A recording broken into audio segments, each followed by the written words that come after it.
Scientists call it methane. I call it betrayal. The great calorie scam happening inside you right now isn't a theory or a metaphor. It's happening with relentless precision inside your intestines. While you meticulously log every morsel, track every macronutrient, and sweat through hours of exercise, your gut microbes are quietly running an operation that converts fiber, resistant starches, and unabsorbed carbohydrates into calories that you didn't account for, gas you didn't anticipate, and bloating you can't ignore.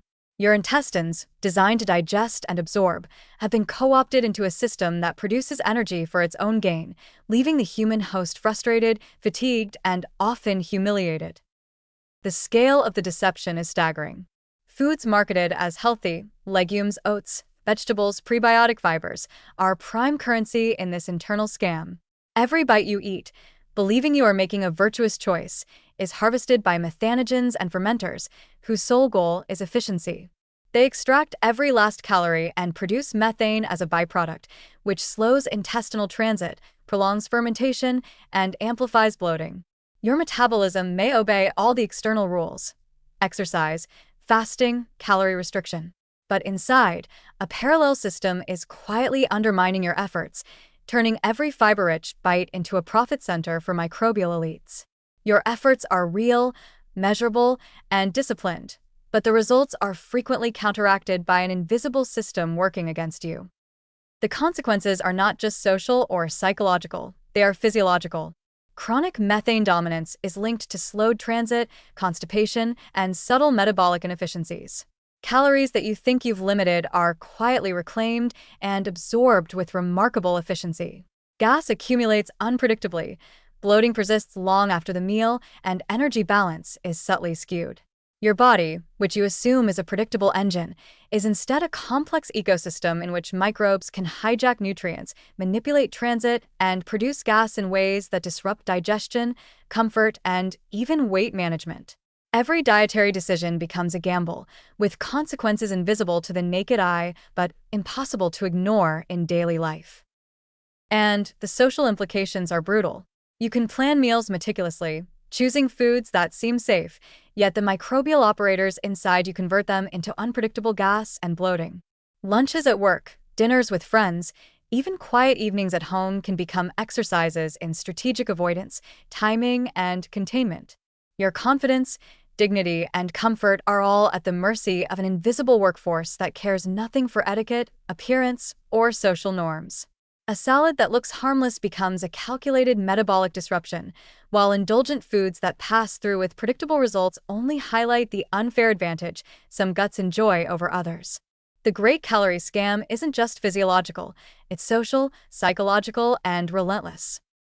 Even interventions, touted as solutions, offer limited protection. Low FODMAP diets, probiotics, digestive enzymes, intermittent fasting, and fiber adjustments may reduce symptoms temporarily, but methanogens and their allies are resilient, adaptive, and remarkably efficient. They survive antibiotics, recover from dietary shifts, and adjust their populations to exploit every opportunity.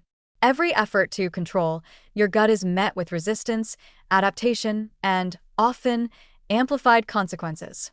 The human host, disciplined as they may be, is negotiating with a system designed to extract maximum energy, produce gas, and enforce slow transit, often without consent or warning. The irony is bitter. Foods designed to promote health, high-fiber vegetables, legumes, resistant starches, are co-opted to maximize calorie extraction and gas production. Clean eating, once a badge of virtue, can become a liability.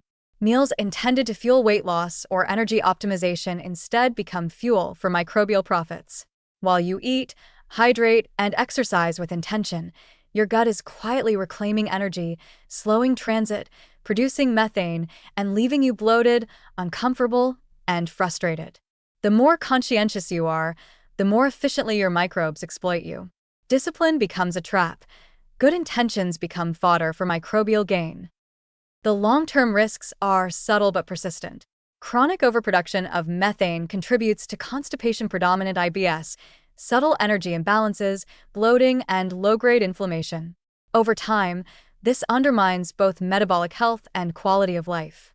You may believe your habits are producing predictable outcomes, but the microbial system quietly undermines them, turning every calorie consumed into a potential asset for energy extraction rather than human benefit.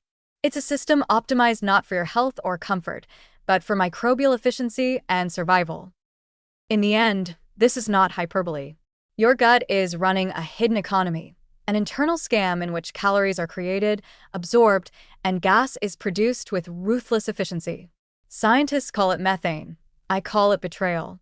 Every bite you eat, every fiber you ingest, every effort at discipline is vulnerable to manipulation by microbes that care nothing for your intentions. The result is frustration, bloating, reclaimed calories, and an invisible but persistent sabotage of human effort. The great calorie scam is real, internal, and ongoing, and no amount of external discipline can fully neutralize it. Your metabolism is only partially yours. The rest is quietly controlled by microbial operators who profit from every bite, every calorie, and every gram of fiber, leaving the human host to deal with the fallout and discomfort, social anxiety, and slow, humiliating digestive betrayal.